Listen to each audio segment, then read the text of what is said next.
8 फेरों का 8वां वचन।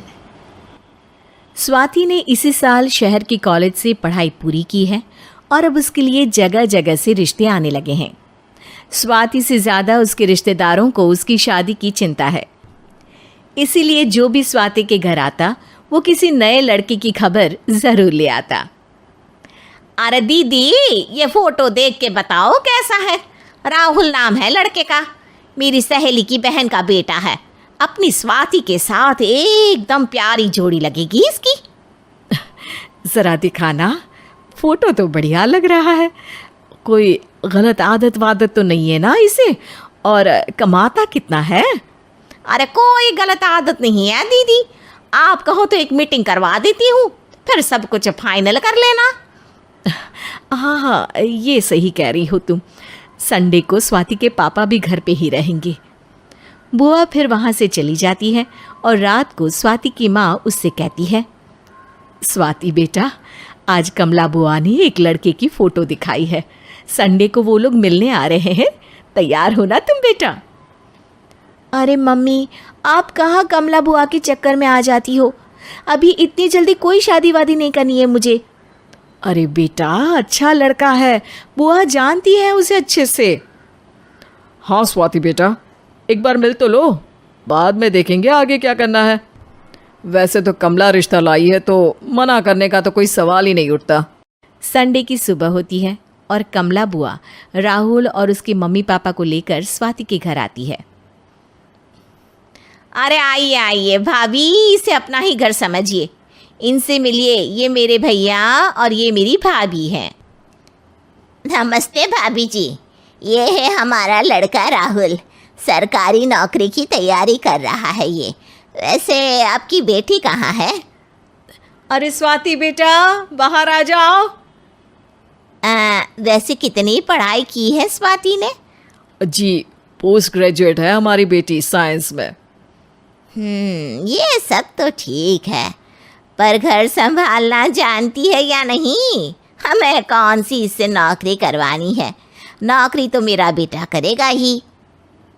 पर मैंने इतनी पढ़ाई की है और आप चाहती हैं कि मैं घर पर ही बैठी रहूं? अरे स्वाति बेटा, ये बड़ों की बात में तुम कहाँ बोल पड़ी?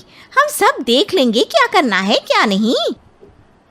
हम तो इसी बात में विश्वास करते हैं कि घर के लड़कियां घर में ही रहे तो ज़्यादा अच्छा रहता है। वरना भाई साहब, आप तो आजकल के हाल जानते ही हैं, कितनी घटनाएं होने लगी हैं औरतों के खिलाफ। स्वाति बेटा, रसोई का काम तो पूरा जानती हो ना? शादी के बाद तुम्हें ही संभालना है वो सब। अरे बहुत अच्छा खाना बनाती है ये, आप सब लोग इसकी तारीफ करते नहीं थकेंगे। लो भाई, हो गई मीटिंग, अब शादी की तारीख फाइनल कर लेते हैं, क्यों भैया? भाई, हम तो पंडित जी से चर्चा करने के बाद ही तारीख फाइनल करेंगे। सालों से हम उनकी बातें मानते हुए आ रहे हैं। लड़के वाले और कमला बुआ की बातें सुनकर स्वाति एकदम नाराज़ हो जाती है और उसे लगने लगता है कि शादी के बाद उसे घर पर ही बैठना पड़ेगा। लेकिन घर वालों के आगे उसकी एक नहीं चलती और उसे शादी के लिए हाँ कहना पड़ता है। शादी का दिन आ जाता है और सब मंडप में जमा होते हैं। अब फेरों का समय हो गया है, अब कन्या अपने वर से 7 वचन मांगेगी। आप किसी धार्मिक आयोजन में जाए तो मुझे भी ले जाएंगे।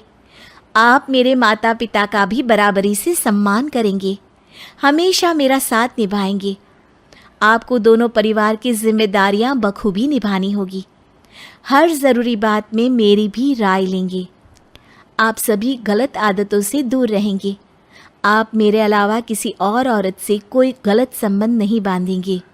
ये 7 वचन पूरे हुए, वर क्या तुम्हें ये सारे वचन मंजूर है? जी हाँ पंडित जी, मैं सारे वचन अच्छी तरीके से निभाऊंगा। अरे वाह वाह, बढ़िया तरीके से सब काम संपन्न हो गया। तो इसी के साथ विवाह संपन्न हुआ और आज से ये दोनों पति पत्नी हुए। 1 मिनट पंडित जी, अभी एक वचन लेना बाकी है। अब कौन सा वचन है बेटा? मैं अब हमेशा के लिए किसी दूसरे घर में जाने वाली हूँ, तो पति के अलावा मैं अपने सास ससुर से भी एक वचन लेना चाहूँगी। अब कहो बेटी। मैं ये चाहती हूँ कि मुझ पर किसी बात की कोई पाबंदी नहीं लगाई जाएगी। मुझे सब कुछ करने की आज़ादी होगी और मैं भी विश्वास दिलाती हूँ कि मैं एक अच्छी बहू बन के दिखाऊंगी। स्वाति की बात सुनकर उसके सास ससुर एकदम चौंक जाते हैं और कुछ बोल नहीं पाते कि उतने में कमला बुआ बोल पड़ती है। अरे बेटा, ये भी कोई कहने की बात है? रानी बन के रहोगी तुम तो।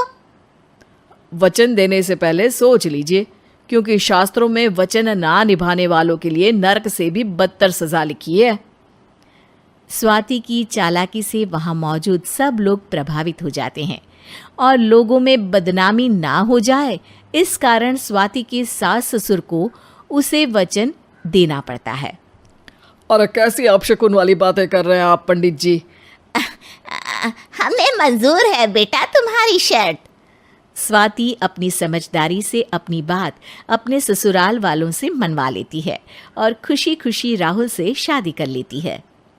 अब से हर शादी में मैं खुद 8 वचन दिलवाऊंगा। ओम मंगलम मंगलम मंगलम।